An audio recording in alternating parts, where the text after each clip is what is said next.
In today's video, I'm going to show you how to fix Steam error 30 quickly and easily so you can get back to downloading and playing your games without interruptions. This is a common issue that usually shows up when Steam has trouble connecting to its servers or handling downloads properly. But don't worry, the fix is actually very simple.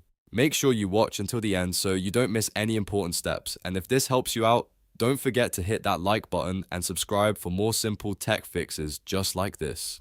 Alright, let's get started. The first thing you want to do is completely close Steam, and I mean fully close it, not just clicking the X button. To do this properly, press Ctrl, Shift, and Escape on your keyboard at the same time to open Task Manager. Once Task Manager is open, look for any processes named Steam or Steam.exe. You might see more than one running in the background too.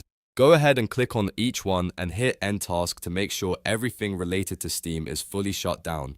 Now that Steam is completely closed, go ahead and open it again. Once it launches, look at the top left corner and click on Steam, then go down and click on Settings. Inside the Settings window, find and click on the Download section from the left-hand menu. This is where we're going to fix the issue. In the Download settings, you'll see an option called Download Region. This determines which server Steam uses to download your games and updates.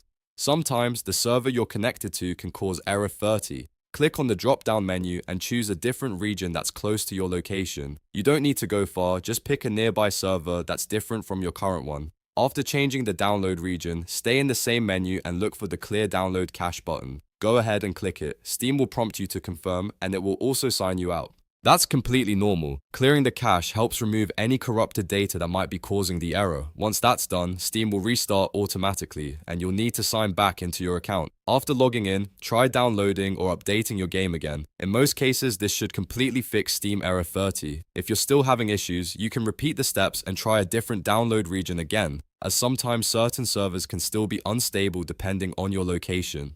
And that's it. You've successfully fixed Steam error 30. If this video helped you, make sure to hit that like button and subscribe to the channel for more quick and easy tutorials. Thanks for watching, and I'll see you in the next one.